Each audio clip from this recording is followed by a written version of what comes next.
ShartimusPrime. Reading comics, toys are hella sick, hella whacking it. Taking bad hits, taking back hits. Subscribe. $400. That sounds like we're, yeah. Hey, what's up you guys? ShartimusPrime here, doing another Marvel Legends figure review on the Marvel Legends Infinite Series Avengers Age of Ultron Thanos Build-A-Figure Wave Mark 43 Iron Man. If you're trying to pick up this wave, you can pre-order it at Big. Get your big badass toys at BigBadToyStore.com.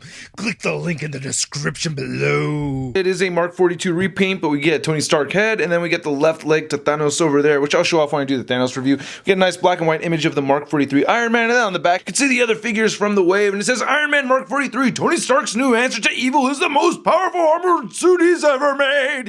And then on the other side, we get the same black and white image. Then also we get an Avengers logo right there at the top. It says Avengers Age of Ultron. Anyway, let's get to it and crack this thing open. So here's our Age of Ultron Mark 43 Iron Man figure out of the packaging. Looking pretty cool. Now this, again, is a repaint of the Mark 42 Iron Man, but he has a lot more red on him, which I really like. When I had first seen the Mark 43 over at San Diego Comic-Con, I was like, whoa, that's mostly all gold Iron Man armor. So I'm liking this one a lot more already. For those of you that are new to Marvel Legends, he did not come with these flame effects. These came with my Marvel Legends War Machine. Now looking at the masked head sculpt that came with this figure, there's absolutely nothing new about it except for some scuffage right over there. So yeah, it's the same exact head sculpt that we had gotten with the Mark 42. Actually, it's painted exactly the same. I guess the gold is just a little bit darker than it is on the Mark 42, but for the most part, they are exactly the same, especially the red colors, you know?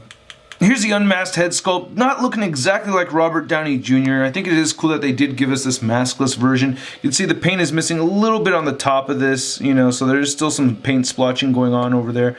But, you know, for the most part, I think it's cool that it does come with this. And I think the paint apps for the flesh tone came out pretty good. You know, the line work and everything for his goatee and his mustache came out pretty clean. The eyes look good and everything. So, not a bad unmasked Iron Man. I think the last 6-inch Robert Downey Jr. head sculpt we'd gotten was the Mark IV over here. And I think Hasbro's actually gotten a lot better at this. I like the flesh tone more on this one, and I feel like the proportions are a bit better too. Now one thing I gotta warn you about is when you put these on, I feel like this might break off, you know, because it does take some pressure to put this on here. But I just wanted to show that you can put this on the Mark 42 Iron Man, so if you wanted him to, you know, sitting on the couch or do something like that with your Mark 42 figure, you can. Now the paint apps on this figure are not the best I've seen from Hasbro, but not the worst. There's some parts where it gets a little splotchy. Like for instance right here, these lines don't match up with that gold paint. Same thing with the rib area over there on the other side. I will say I like that they've added this gunmetal color right there for those shoulder joints as opposed to using the red like how they did on the 42. You can see most of the figure is made with the same red glittery kind of plastic that we got. It doesn't have that marbleization effect, so for those of you who don't like that, you don't really have to worry about that with this figure. For the most part, you know, the paint came out okay. You know, you get the blue right there for the reactor, or the repulsor anyway. No blue over there on that side. Looking at the Mark 42, they did not paint the blue right there, so I'm glad they added that. The detailed sections right here look pretty good, so I gotta give them that. This leg looks okay. This leg over here doesn't look so okay. You can see some paint missing and stuff.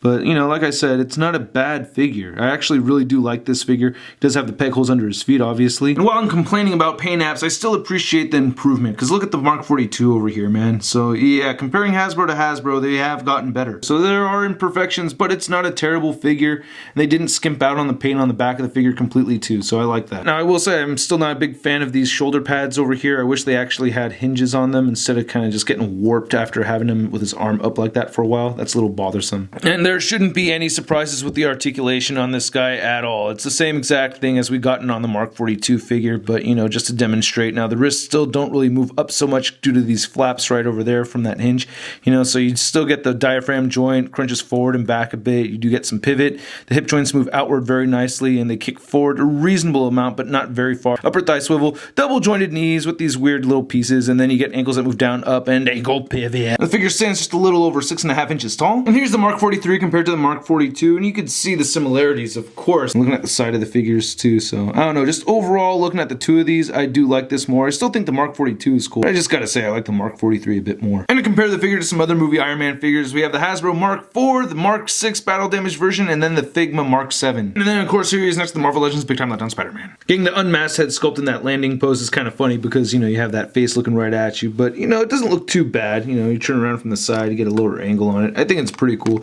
I like the figure. I do like that they did add the new head sculpt, and I will say that they have gotten better with their paint apps, especially comparing it to the Mark 42 Iron Man figure. Anyway, I hope you guys liked my video. If you did, please hit that like button, hit the subscribe button right over there. Check out my last 2 videos right over here, and don't forget to check out my photo gallery over at marvelousnews.com. I'll catch you guys later. Peace.